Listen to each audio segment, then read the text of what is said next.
ఒక క్వశ్చన్, ఇప్పుడు ట్రాన్స్జెండర్ కి జోగినీలకి ఉన్న వ్యత్యాసం అంటే ఏంటి? ట్రాన్స్జెండర్స్ అంటే వాళ్ళు భిక్షాటన చేస్తారు, ఓపెనింగ్స్ అలాంటి వాటికి వెళ్తారు. ఏమన్నా శుభకార్యాలు అయితే వాళ్ళు వెళ్ళి బ్లెస్సింగ్స్ ఇచ్చి వాళ్ళు డబ్బులు అవి తీసుకుంటూ ఉంటారు. జోగినీలు ఏంటంటే ఇట్లా అమ్మవారి పూజలు, దేవుడి కళ్యాణాలు, బోనాలు అవి వాటికి ఎక్కువ. అంత వ్యత్యాసం బయట సమాజంలో చూపిస్తున్నారా? అంటే నిజానికి ట్రాన్స్జెండర్ కి ఎక్కువ అవకాశాలు దొరుకుతాయి ఎక్కడైనా, మీరు అన్నట్లు ఓపెనింగ్స్ కానీ పిలవటం కానీ. మీతో పోలిస్తే మీకు ఈ 2 నెలలు తప్ప మిగతా పెద్ద పనులేమీ ఉండవు. బతుకు తెరువు కోసం అన్న నానుడి ఉంది కదా, అది నిజమే?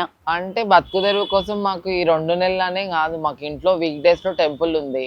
మేము పీట కూర్చోవడం అది జరుగుతుంది. ఎవరికైనా ఏమైనా ప్రాబ్లమ్స్ ఉన్న వాళ్ళు మా దగ్గరికి వస్తూ ఉంటారు. వాళ్ళ ప్రాబ్లమ్స్ కోసం వాళ్ళు ఏదైనా ఇబ్బందులు ఉంటే అది ఇది చేస్తాము. వాళ్ళ ఇంట్లో ఏమైనా అమ్మవార్లు ఉన్నా, వాళ్ళకి ఏమైనా పనులు కాకపోయినా ముడుపులు కట్టిస్తాము, అమ్మవారికి మొక్కిపిస్తాము. వాళ్ళ దగ్గరికి వెళ్తే, ఈ గుడికి వెళ్తే మీరు బాగా అవుతుందని చెప్తాము.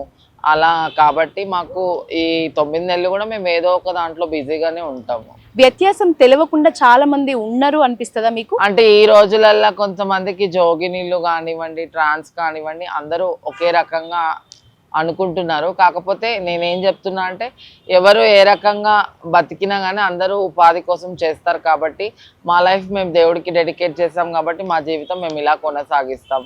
వాళ్ళు భిక్షాటం కానివ్వండి, ఓపెనింగ్స్కి కానివ్వండి, అలాంటి వాటికన్నీ కూడా వాళ్ళు వాళ్ళ లైఫ్ కొనసాగిస్తూ ఉంటారు. దానికి ఎవరి విషయంలో తప్పు పట్టడానికి ఏం లేదు. ఎవరి లైఫ్లో అయినా అందరూ కూడా వాళ్ళ ఉపాధి కోసం ఒక్కొక్కరు ఒక్కొక్క రకంగా కష్టపడతారు. వాళ్ళ లైఫ్లో వాళ్ళు అలా చేస్తూ ఉంటారు. మా లైఫ్లో మేము ఇలా. జోగినిగా మారాలంటే ప్రాసెస్ ఏంటి?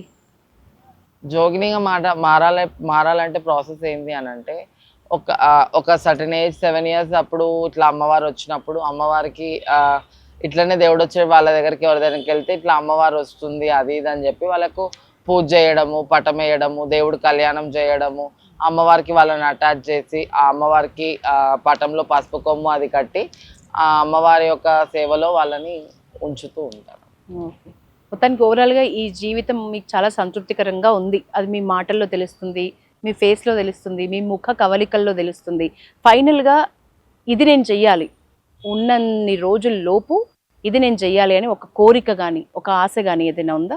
ఎంతసేపు నా లైఫ్లో నాకు ఏం కోరికలు లేవండి. నాకు నా జీవితం అంతా నాకు బోనాలు, పూజలు, దేవుడి కళ్యాణాలు, ఎంతసేపు ఏడికి పోయినా కానీ అమ్మవారికి నేను బోనం సమర్పించే దాంట్లో నేను ఎంత స్పెషల్గా చేయాలి, అమ్మవారికి ఏటా నేను ఒక డిఫరెంట్గా అమ్మవారి దగ్గరికి బోనం సమర్పించడానికి వెళ్ళేటప్పుడు కొంచెం స్పెషల్గా అమ్మవారికి మంచిగా చేయాలనేది నా ఇంటెన్షన్.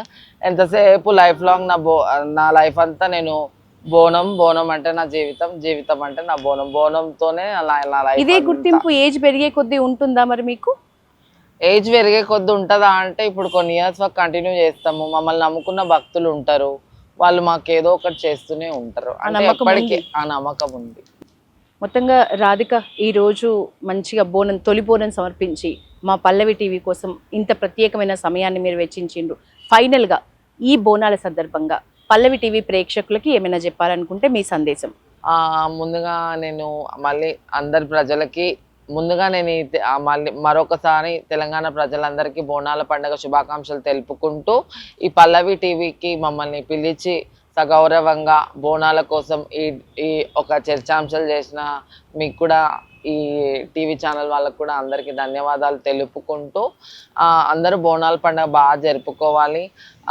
అందరూ కూడా సకాలంలో పాడి పంట, గొడ్డు గోద, పిల్ల జల్ల అందరూ చల్లగా ఉండాలని నేను ఈ పల్లవి టీవీ ఛానల్ ద్వారా కోరుకుంటున్నాను. అమ్మవారు అందరినీ చల్లగా చూడాలి, అందరూ బాగుండాలి, అందులో నేను ఉండాలి. Thank you Radhika.